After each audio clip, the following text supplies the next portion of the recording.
जय जय रघुवीर समर्थ. समर्थ म्हणतात की आपल्यातील थोडंसं सुख दुसऱ्याला देणं हेच खरं जीवन आहे. आपल्यातील थोडंसं सुख दुसऱ्याला देणं हेच खरं जीवन आहे असं समर्थांनी आपल्याला इथे सांगितलं.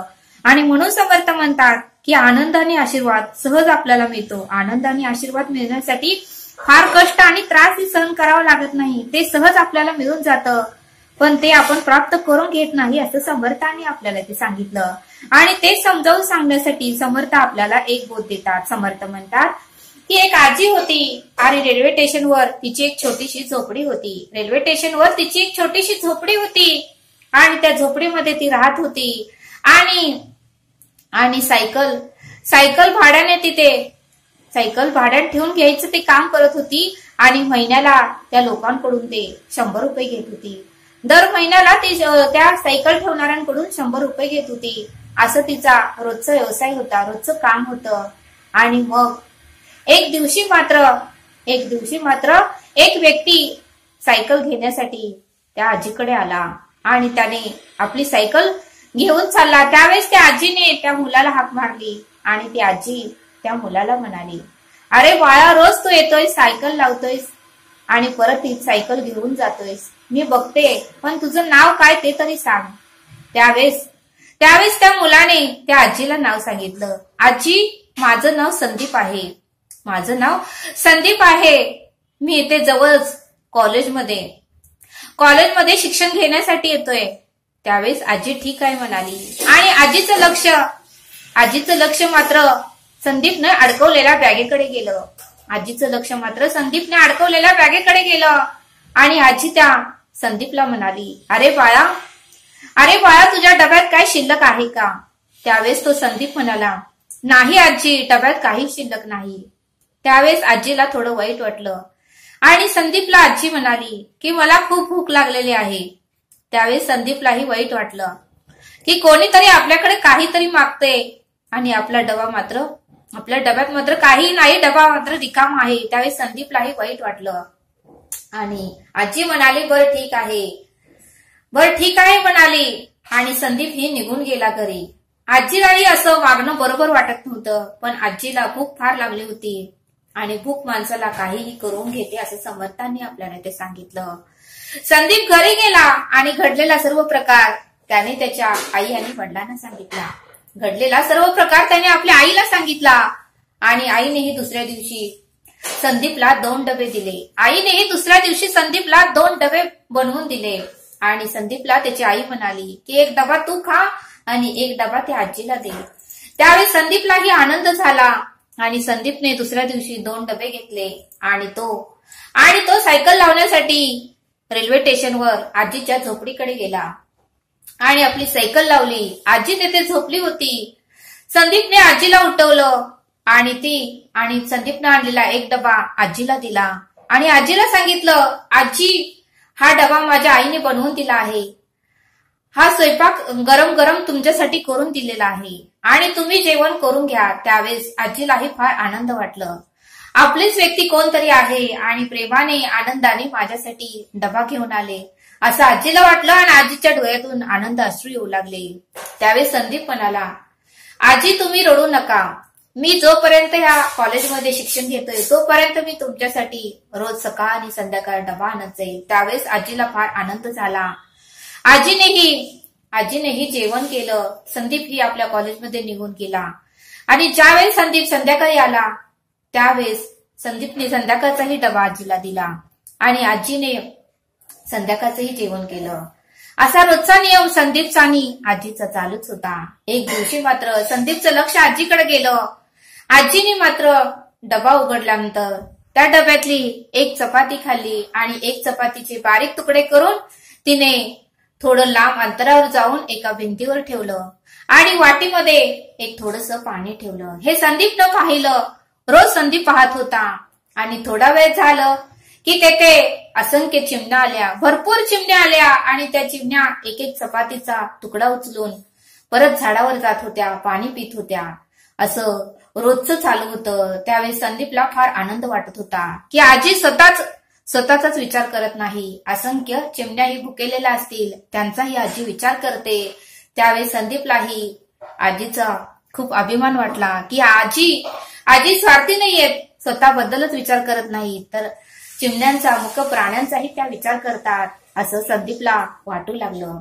आणि एक दिवशी संदीपचं शिक्षण पूर्ण झालं आणि संदीपला पुण्यामध्ये जॉब लागला. त्यावेळेस संदीप आजीला पेड्यांचा बॉक्स घेऊन आजीकडे आला आणि आजीला 2 पेढे काढून दिले आणि आजीला तो सांगू लागला की आजी, उद्यापासून मी येऊ शकत नाही. मी माझ्या आईला सांगतो तुम्हाला डबा देण्यासाठी. उद्यापासून मी परगावी चाललोय, पुण्याला चाललोय. मला उत्तमाचा जॉब लागला आहे. माझी इंजिनिअरची डिग्री कंप्लीट झाली आहे, पूर्ण झाली आहे आणि तेच सांगण्यासाठी मी तुम्हाला पेढे घेऊन आलोय.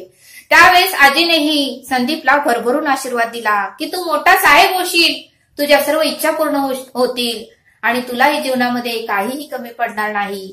असा भरभरून आशीर्वाद आजीने त्या मुलाला दिला. आणि आजी म्हणाली, तुमच्यासारखीच मुलं बरी.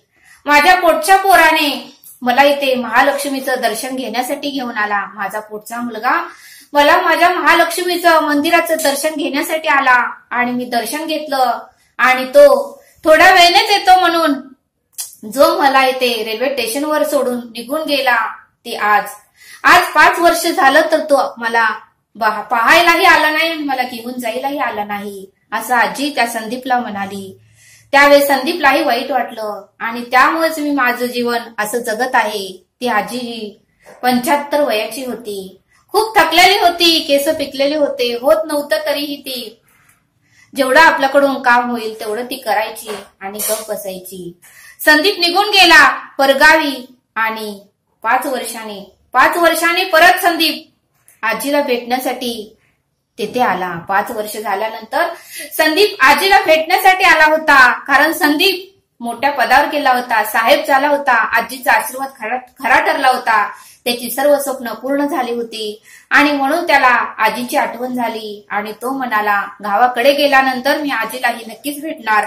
आणि म्हणून त्याने आपल्या आई वडिलांचंही दर्शन घेतलं, आई वडिलांनाही भेटला आणि आई वडिलांना सांगून तो आजीला भेटण्यासाठी रेल्वे स्टेशनवर आजीच्या झोपडीकडे आला.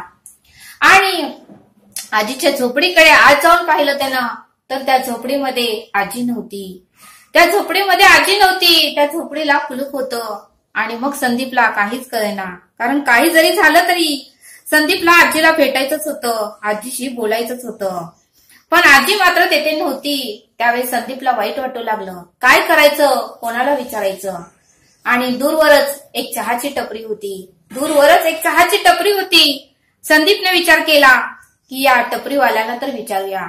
आणि संदीप त्या जवळच्या टपरीकडे गेला आणि संदीपने त्या टपरीवाल्याला विचारलं, अहो काका, या झोपडीत एक आजी होती आणि ती आता दिसत नाहीये. तिच्या झोपडीला कुलूप आहे आणि ती कृपा करून कुठे गेली आहे ते मला सांगा. आणि मला त्या आजीशी बोलायचं आहे, आजीशी भेटायचं आहे. मी खूप वर्षांनी येत आलो आहे.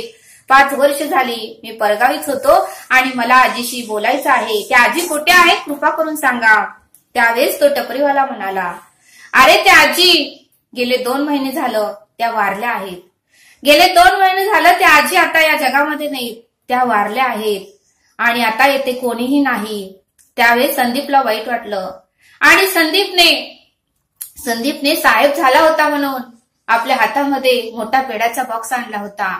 पण आता देणार तर कोणाला, त्या झोपडीमध्ये आजी तर नव्हती. मग संदीपने विचार केला की आता आजी नाही, हे पेढे तर आपण पक्ष्यांना ठेवूया. मग संदीपनेही ज्या ठिकाणी आजी चपाती आणि वाटीवर पाणी ठेवत होतं त्या ठिकाणी संदीप गेला. त्या ठिकाणची वाटी कोरडी होती, त्यामध्ये काहीही पाणी नव्हतं.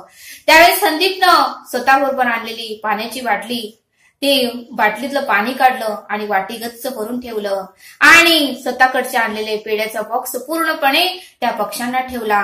आणि संदीप माघारी आपल्या घरी निघाला.